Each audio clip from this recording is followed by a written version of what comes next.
Welcome to Johns Island City Park. Grab a Bible and check out Matthew 10, verses 26 to 33, and then join my round as we look for Christ in the passage and enjoy throwing some new-to-me discs.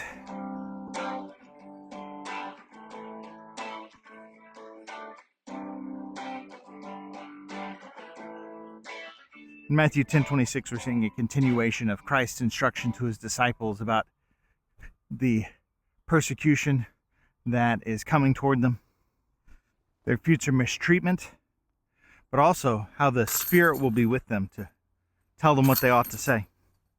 Well, all that sounds like bad news. The good news is that the Spirit will be with them, giving them the words to say. They'll have no need for anxiety for this future.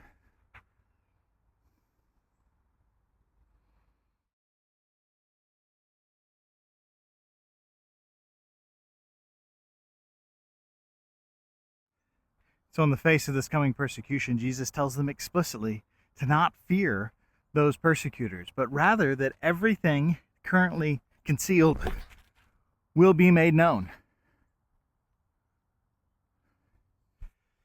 Jesus is giving his disciples the clear instruction that what he is teaching them in private, they will need to declare in public. That's what they'll witness to. And that Jesus' instruction to them to serve as his witness far outweighs any persecution that might come through other authorities. The temptation that the disciples face, of course, is that they will fear those who could kill their body. But Jesus tells them, don't fear those who would kill your body, but fear those who would also destroy your soul, which is God himself. Fear God, not man. But the flip side of that is that God knows us better than we could ever imagine.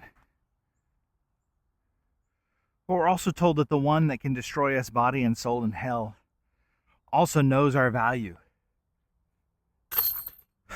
Though they're of little value, the Father knows every sparrow that falls. How much more does he pay attention to his people that he loves? He knows even the hairs on our head. And so though he can destroy both body and soul in hell, for his people, he loves and cares for them.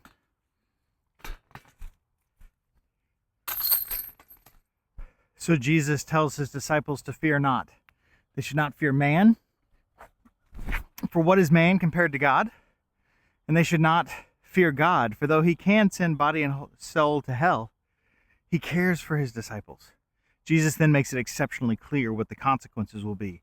For those who refuse to deny Christ, he will not deny them before the Father. But for those who do deny him, Jesus will deny them.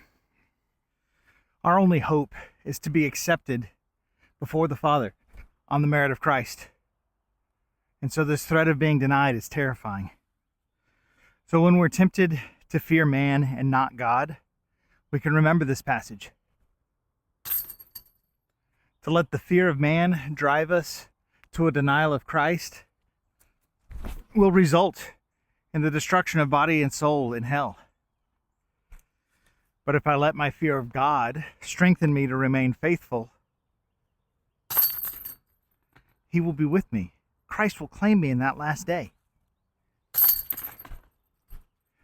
And we need not worry that God is somehow ambivalent with us, because we know that he cares for even sparrows, and we're of much greater than value than they.